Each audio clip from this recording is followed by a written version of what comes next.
एक भारत का रतन लड़ सकता है। देश की लड़ाई पशु पक्षी जैसे जीव नहीं लड़ते।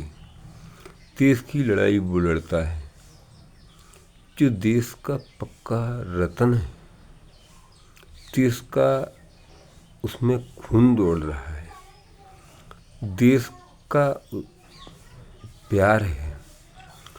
देश नहीं होगा तो हम कहाँ होंगे। देश हमारा, अगर आज विदेशी आदमी कोई हमारे देश पे हमला करे, उसमें हम सब भस्म हो जाते हैं।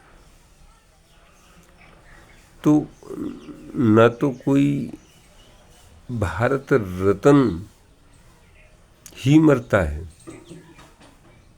ये सब सारा समाज उसमें भस्म हो जाता है। तो भारत की देश की लड़ाई केवल हमारे एक की नहीं होती, सभी की होनी चाहिए, क्योंकि हम इसी देश में चैन से ऐशो आराम कर रहे हैं और इस देश का अन्न खा रहे हैं, इसका पानी पी रहे हैं, इसमें ऐशो आराम कर रहे हैं। इसमें हमारे बाप दादे परदादे सारी पीढ़ियां पली हैं। उन देशभक्तों को देखो जो तुम्हारी खातिर चंद्रशेखर आज़ाद, भगत सिंह, सुभाष चंद्र बोस, तेग बहादुर, हजारों भारत रत्न, झांसी की रानी, हजारों भारत रत्न तुम्हारी आज़ादी के लिए लड़के शहीद होकर के चले गए। आराम वो नहीं उठा रहे, आराम हम उठा रहे हैं।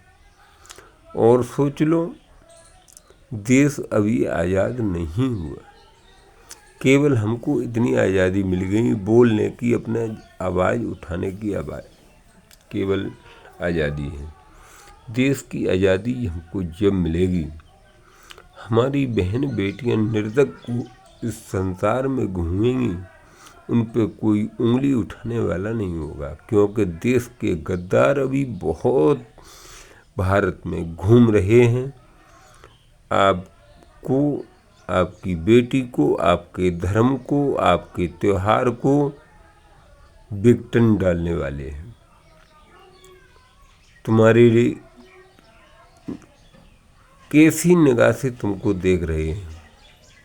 जिसकी चोटी देख लें, जिसके ऊपर तिलक देख लें, उनका खून खुल जाता है। मुझे 50 बार धमकियां मिली, मुझे छुरियां दिखाई लोगों ने, मुझे गालियां दी मेरी चोटी देख करके, मेरे कपड़े देख करके मुझे बहुत गालियां मिली हैं। आज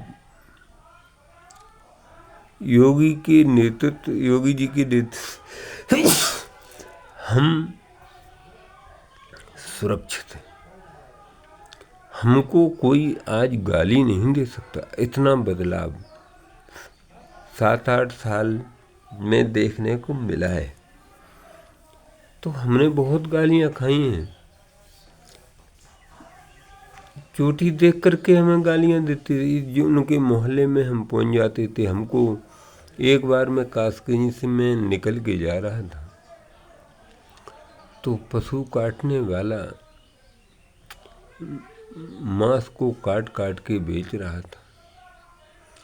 तो वो मुझे, मैं रिक्शे में बैठ के आ रहा था, तो मुझे छुरी दिखा रहा था।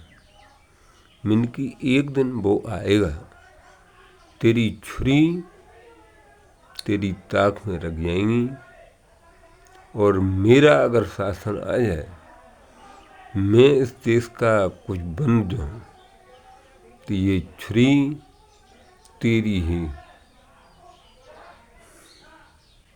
मैं कह नहीं सकता, तो मैं क्या कर सकूं।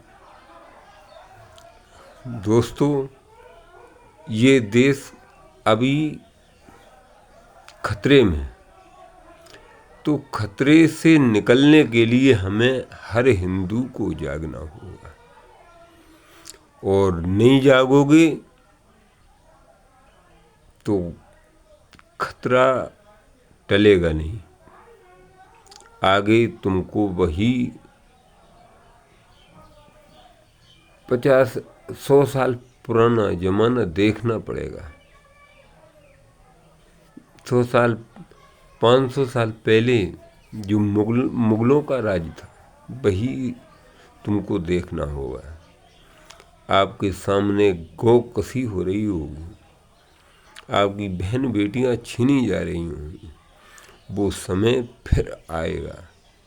अगर नहीं जगे तो जगना पड़ेगा अपने अस्तित्व के लिए, अपने सम्मान के लिए, अपनी इज्जत के लिए, अपने धर्म के लिए, अपने मंदिरों के लिए, अपने तीर्थ धर्म के लिए। और हमें अस्तित्व अपना बचाना है तो ओम नारायण।